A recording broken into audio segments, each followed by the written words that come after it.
যাদের উপরে কুরবানি ওয়াজিব। ইমাম আবু হানিফা রহমতুল্লাহ আলাইহির মতে ঈদের দিন জাকাতের নিসাব পরিমাণ সম্পদ থাকলেই কুরবানি ওয়াজিব হয়ে যাবে। নিসাব হলো ৭.৫ ভরি স্বর্ণ বা ৫২ তোলা, অর্থাৎ ৫৯৫ গ্রাম রৌপ্য বা এর সমপরিমাণ নগদ অর্থ শুধু ঈদের দিন হাতে থাকলেই কোরবানি দিতে হবে। পক্ষান্তরে অধিকাংশ আলেমের মতে ঈদের দিন যার হাতে কোরবানির যে কোনো একটা পশু কেনার অর্থ থাকবে তার উপর কোরবানি দেওয়া ওয়াজিব হয়ে যাবে।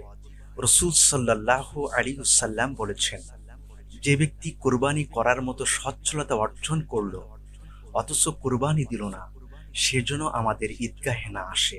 ইবনে মাজাহ ৩১২৩ নম্বর হাদিস।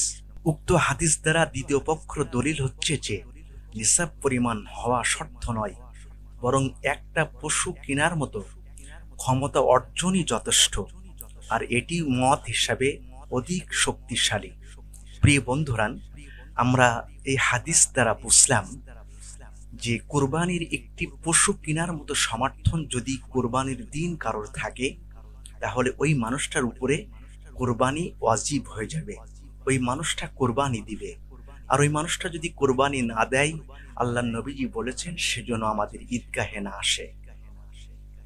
তাহলে কোরবানি কাদের উপরে ওয়াজিব আমরা স্পষ্টভাবে এখান থেকে জেনে নিলাম। ভিডিওটি যদি ভালো লেগে থাকে তাহলে চ্যানেলটি সাবস্ক্রাইব করে আমাদের সাথে থাকুন, লাইক দিন, কমেন্ট করুন, শেয়ার করে বিভিন্ন মিডিয়ায় ছড়িয়ে দিন।